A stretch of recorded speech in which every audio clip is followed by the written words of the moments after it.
All right, our next bout is a catchweight bout at 138. It's Josh Delgadillo from Columbus, Ohio, from Team Chaos. He is 2-3. He's taking on the very popular Q2, 2-0 from Nashville MMA. Right here in Nashville, Tennessee. Nick King's teammate, Charlie Alexander from our main events teammate. Catchweight bout at 138 pounds MMA. We're ready for it. Here's Jeff Hobbs. Ladies and gentlemen, your next bout of the evening is a catchweight bout contested at 138 pounds. It's scheduled for three 3-minute rounds. Your first fighter, fighting out of the blue corner. He weighed in at 137.6 pounds. He holds a record of 2 wins with 3 losses. He represents Team Chaos out of Columbus, Ohio. This is Josh Delgadillo. So here's Josh Delgadillo from Team Chaos in Columbus, Ohio. Delgadillo lost his last time out. That was at Ohio Combat League in December.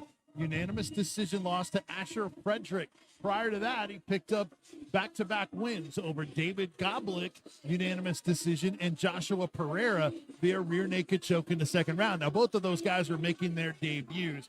Also losses to Jacob Fulgenico and Gabe Piria. Those were to start his MMA career in 2019. So Delgadillo steps in as a replacement on the card. It was supposed to be Mardrell Kirby, which a lot of people were looking forward to, against Q2.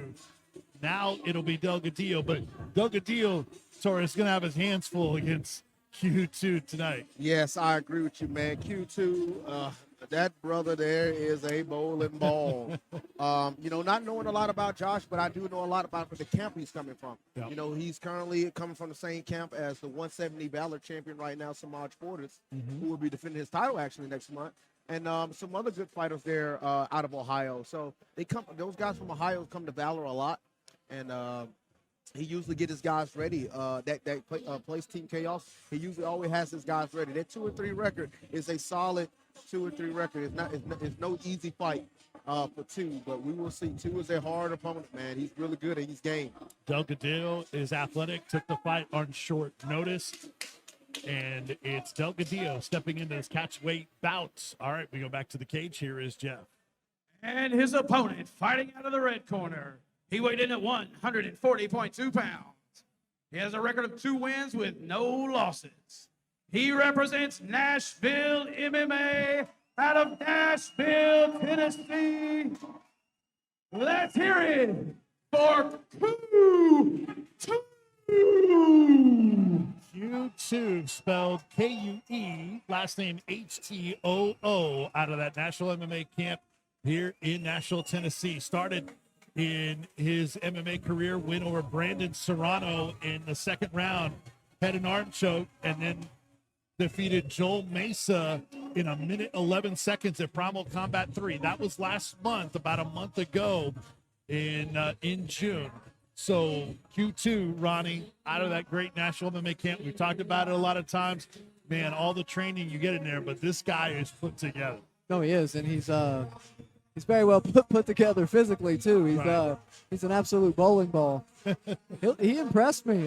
First time I rolled with him, I was like, okay, cool. And then I landed a couple good little moves on him, and he immediately countered me. Kept the scramble going, and he's strong. You'll see the lower body, man. He had thick legs, kind of tree trunks, and heard him described as a tank, a fireball. I mean, you name the descriptions for him. I mean, it's just a different frame to for go sure, against, right? And he uses it well. He times his explosions well. All right, give you the verbal tale of the tape. Josh Delgadillo is 26, Q2 is 23. Delgadillo 3 inches taller than Q2, 5'6" versus 5'3". The record advantage goes to Q2 at 2-0. Delgadillo is 2-3. Delgadillo weighed in at 137.6 pounds for this catch weight at 138. Q2 over at 140.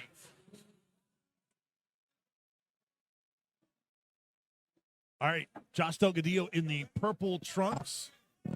Q2 in the predominantly black trunks. Caleb Miller, our referee. In this catchweight bout, 3-minute rounds were underway. Valor Underground in Nashville. Vince Ferrara, Ronnie Lawrence, Torres Finney. Ooh. Oh, that power. Can you just do those with that with overhooks? Some really good knees you saw from Josh, but That was nice. That was smart too. it was really nice. Oh, good job getting the side guard. Look at that. I'm telling you. Oh, well, back down, back down. Delgadillo's put together pretty well as well. He is. No, he is. Josh got really good control, but like, oh, He was gonna slam him, guys. Oh. Oh my goodness. Triangle, triangle. oh, good triangle attempt. Oh my goodness. Oh, will he finish up? Oh, A third oh, time. a third time. Sometimes I Oh, can tighten man. it up, right? It looks like you know, it's not under the. He needs to pull down on that shin. That's my over. goodness. Oh, man. That You know, I guess he doesn't need to pull down on that shin. Josh Delgadillo takes the fight on short notice and hands Q2 his first career loss. Oh, man. You talking about an was nice. upset. A lot of people did not see that in this matchup. What an incredible performance by Josh.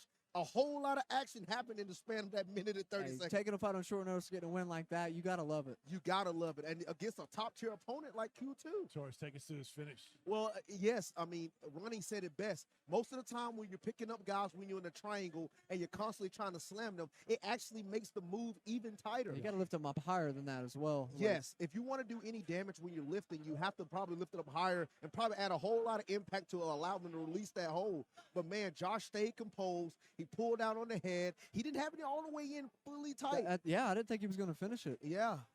And I thought he could have cut his angle a little bit Yeah, more. he could have cut his angle, could have grabbed the shin. I mean, but he's pulling on the head well. Yeah, he's pulling on the head. Probably a lot of pressure on that carotid artery. And you know, Kutu's kind of thick, so it probably was tight. Yeah, that's true. And Think what, about that. And what a contrast in the volume with the hometown guy Yeah. losing versus winning. All right, let's make this official. Sorry, Ronnie. We'll go back to Jeff Hobbs. Ladies and gentlemen, your referee stops this bout at 57 seconds of the first round. Your winner by submission, by way of triangle choke, Josh Delgadillo. You can almost hear a pin drop in here, huh? Yeah. Hey, I've been in the situations like that, man. Talk about uncomfortable. I mean, so we just came back from 2 back-to-back. You saw Quinn Sims going into a hometown favorite out of Nick King, and now you saw Josh come in here and get the upset. Yeah. You know, so like you just said, you got the both sides. Well, in that Sims King bout we just saw, that was a battle of a Gogi combative Chattanooga home, Torres Finney versus Nick King and Nashville MMA. That's exactly what our main event is going to look like. Logan Neal from Agogi Combatives versus Nashville MMA's Charlie Alexander. That is our main event. Just 3 days ago, and this young man stepped up on 3 days' notice and made this trip Jeff with to a make winner. sure that Kue Htoo had a fight and to compete for you guys. Josh, thank you so much for making the drive down and making sure that that young man had an opponent. Is there anything you want to say to the fans watching on pay-per-view at home? Everyone thanks at home for watching and supporting last minute, even though it really ain't gonna go to me. But like you said, last minute fight, and I've been training since like my last fight, December. So I was excited to get back in, so I was ready. So I appreciate you guys. Well, sir, thank you so much, and we appreciate you. We hope to see you again.